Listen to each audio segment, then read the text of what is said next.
चंपानगर नाम के एक राज्य में राजा बहादुर सिंह राज करता था। उसका एक बेटा था जिसका नाम शांतनु था।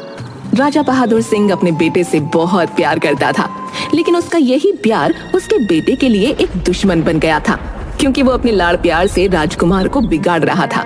शांतनु आलसी और गैर जिम्मेदार होता जा रहा था।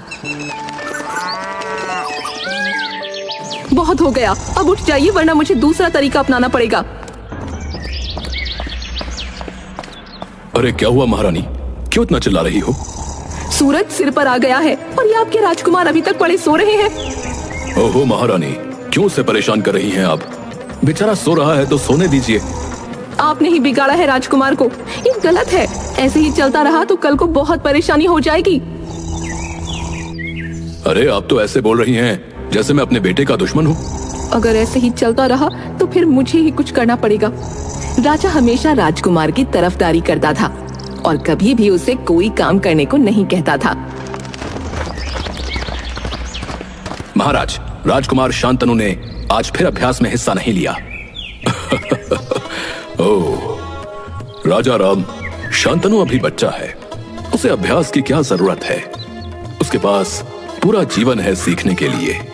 महाराज, प्रजा के कुछ लोग राजकुमार के व्यवहार से नाराज हैं। उन्होंने शिकायत की है कि राजकुमार शांतनु उनसे उचित व्यवहार नहीं करते। गंगाराम, प्रजा को समझना चाहिए कि शांतनु एक राजकुमार है, थोड़ा सा बर्दाश्त करें। पिताजी, ये सेनापति मुझे जबरदस्ती घुड़सवारी करवाता है और इसी चक्कर में कल मैं घोड़े से गिर पड़ा था। महाराज, घुड़सवारी सीखने में तो आदमी एक दो बार गिरता ही है, इसमें इतनी कोई बड़ी बात नहीं है। नहीं, अब आज से राजकुमार घुड़सवारी नहीं करेगा। पर महाराज, सेनापति सही कह रहे हैं, क्योंकि घुड़सवारी तो कह दिया ना, बस। सेनापति राजा राम ने निश्चय किया कि वो राजा से अकेले में मिलकर बात करेगा और स्थिति की गंभीरता समझाएगा।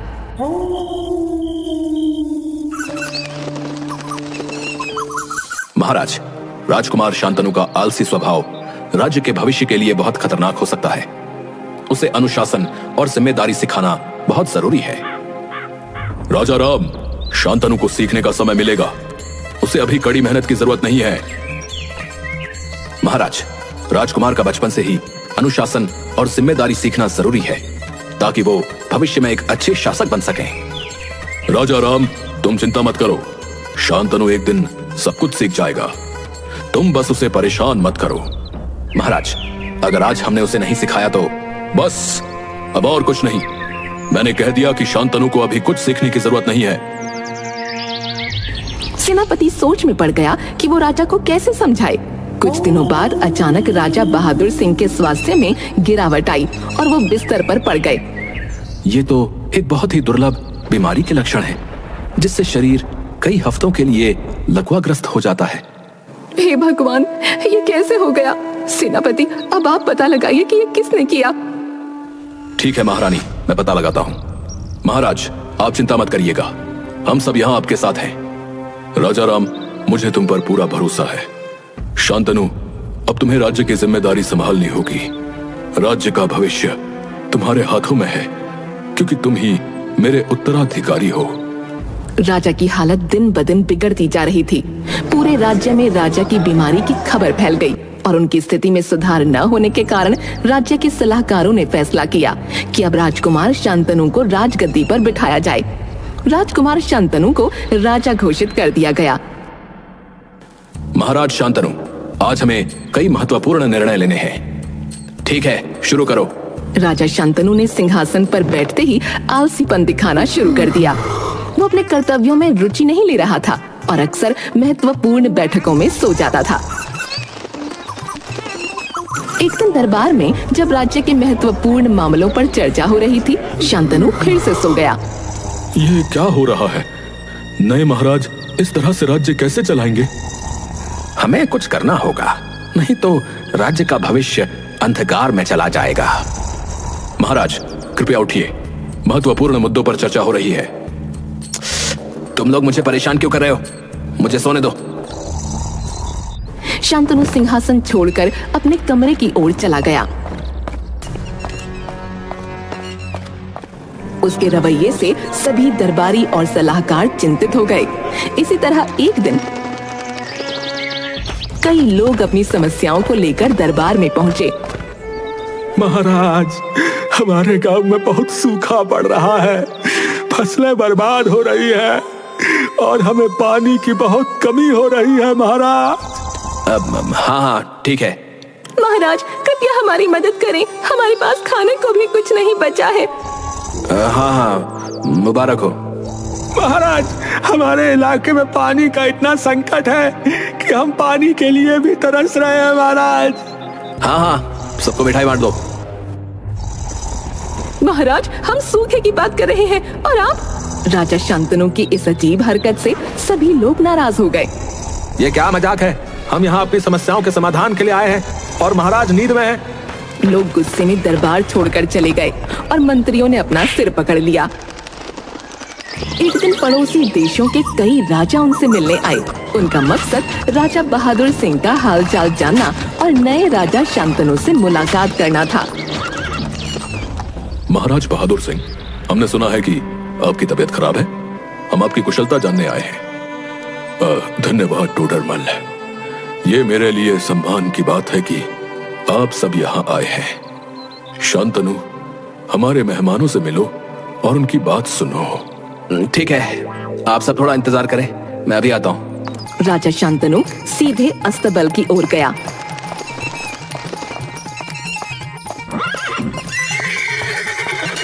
और वहां जाकर सो गया ताकि कोई उसे ढूंढ न सके। ये क्या व्यवहार है? हम यहाँ इतनी दूर से आए और वो हमें इंतजार करवा रहे हैं। ये बहुत ही अपमानजनक है।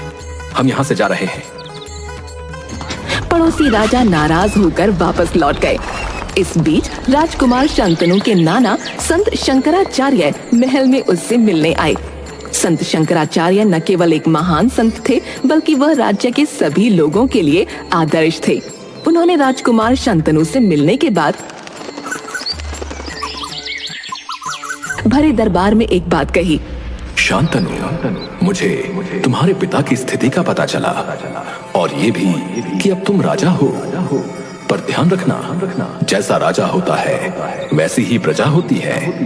बाकी तुम समझदार हो। संत शंकराचार्य तो ये कहकर चले गए, पर उनकी इस बात के बाद महल के सभी लोग धीरे धीरे आलसी और लापरवाह होने लगे।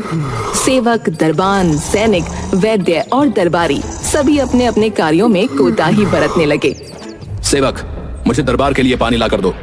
हाँ राजकुमार, लाता हूँ। सेवक, पानी लाने में इतना समय क्यों लगा रहे हो? माफ कीजिएगा राजकुमार, मैं थोड़ा आराम कर रहा था।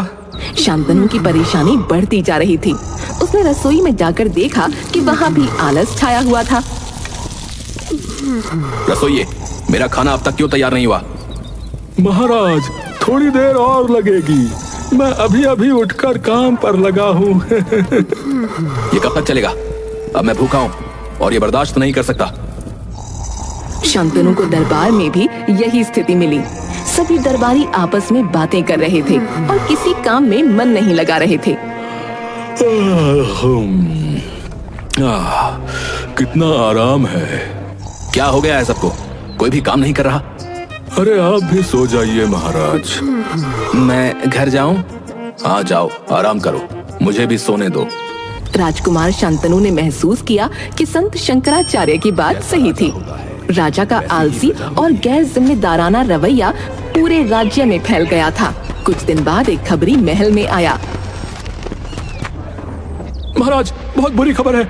राजा टोडरमल हमला करने के लिए हमारे राज्य की सीमा तक आ चुके हैं। तो ये खबर तुम अब ला रहे हो? हाँ महाराज, आलस आ रहा था, इसलिए थोड़ी देर लग गई। हे भगवान, ये क्या हो रहा है मेरे राज्य में? सब इतने आलसी हो गए हैं कि इस चक्कर में हमारा अंत आ गया है। अब मैं क्या करूं? आप घोड़ा लीजिए और यहाँ से बचकर भाग जाइए। लड़ तो आप पाएंगे नहीं, और आप क्या, हम में से कोई भी नहीं लड़ पाएगा। सबको आलस आ रहा है। पर मुझे तो घोड़ा चलाना भी नहीं आता। अगर मैंने घुड़सवारी सीखी होती या राज्य चलाने की कला ही सीख ली होती तो आज मैं इस स्थिति से बच सकता था। मैं कितना नालायक हूं। हाँ, बात तो आपने सही कही। फिलहाल मैं तो भाग रहा हूं, आप अपना देख लो। अब जाकर शांतनु को अपनी गलतियों का एहसास हुआ जब सब उसके नियंत्रण से बाहर हो चुका था। राजा टोडरमल शांतनु के पास पहुंचा और उसने उसकी गर्दन पर तलवार रख दी, पर तभी वहां राजा बहादुर सिंह आ गया। रुक जाओ सब।